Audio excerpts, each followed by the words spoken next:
Crime reporter रजा अकरम की report के मुताबिक मीरपुर हुकूमत होश के नाखुन ले 1.5 साल से लोगों को ट्रक की बत्ती के पीछे लगा रखा है। 11,500 प्लाटों के बंदिश खत्म करे। मीरपुर के लोगों को जायज हक मिलना चाहिए। हुकूमत गैर कानूनी अलाटमेंट के जिम्मेदारान का तयन करके करार वाकई सजा दे। हुकूमत में मामला सड़कों पर आने के बाद हल करती है। हमारे सब्र का इम्तिहान ना लिया जाए। प्लाटों पर MDA के अंदर कार्रवाई शुरू की जाए।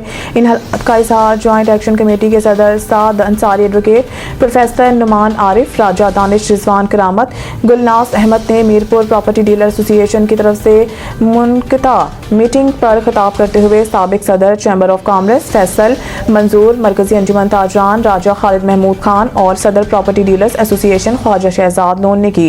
उन्होंने कहा कि हुकूमत की नाकामी के उन्होंने रियासत के एक बड़े इदारे को 1.5 साल से गैर फाल कर रखा है। अब हमने 10 दिन की डेडलाइन दी है। हुकूमत आज़ाद कश्मीर को जल्द इसका हल निकालना चाहिए, वरना अवाम सख्त एहतजाज पर उतर आएगी।